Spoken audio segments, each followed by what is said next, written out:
Hello everyone, my name is Heather and I'm here to walk you through some helpful tips and tricks for Sage Intacct.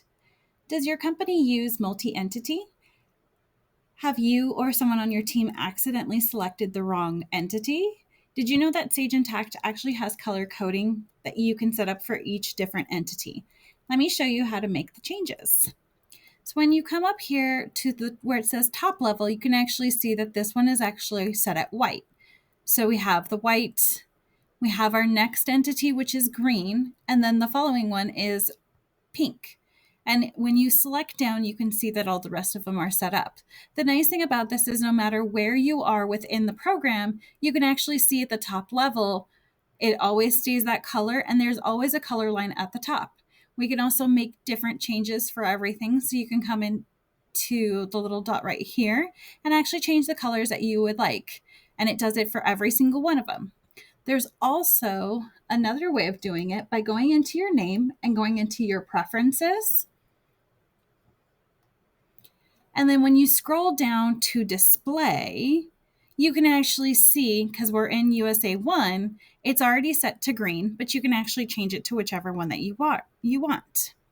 When you do it this way, though, keep in mind it's only going to be for the entity that you're currently working in. So if we are in USA 1, it's only going to change the color from that entity that we're in. When you do it up here, you can actually change it for every single different one.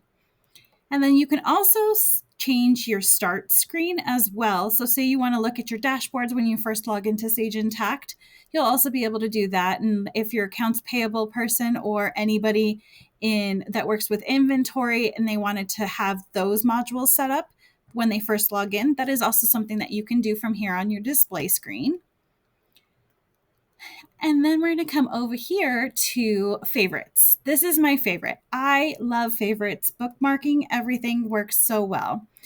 So the nice thing is when you actually drop this down, you can have it set to all of your favorites throughout all of your modules, or you can actually do it as module specific. So if an accounts payable person, a manager is coming in here, they can say, okay, these are the items that I need to work on. These are the things that I see most frequently.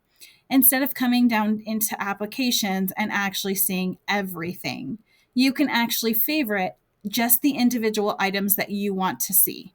So say you're a manager, you want to have your AP ledger, so that way you can have that within your favorites. It actually will be in here as well. So you can see your AP ledger right there. And the nice thing is you can move everything around.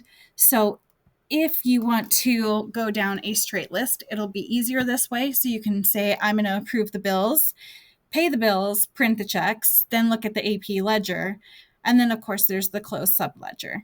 And then any other items that you have on here. It also will pull up all of the different information when you select it, just like anything else. And you can do it by different modules and set it up however you would like. If you want to have different ones up at the top, you can change everything around by just clicking and dragging.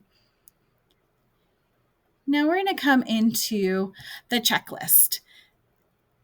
This is something that could be very useful for month end. So what I did was I created a month end close for July. So we're going to go in and view that one. And what you can do is set it up and say, these are the items that you can name it whatever checklist name you would like. So this one's going to be month end close. And then you just have a list of assignments that need to be done, the descriptions, the start and end date, and then who it's assigned to. And the nice thing about this is you'll be able to view in here and be like, okay, this hasn't been started yet. And you can see you can use multiple different due dates and start dates within here. And if we click into it, you can actually see if there's the detail in here as well. And then depending on your rights, you can actually edit in here. So say you knew that Ryan started already working on this and he just hasn't updated it. You can put it in progress, save it, and then what it'll do is it'll update it once we refresh it on here. And now when we look at our checklist, it'll say, okay, Ryan's in process of doing the bank reconciliation.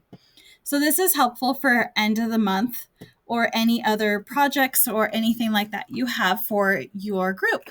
Hope this helps, and I hope you enjoyed this. Thank you.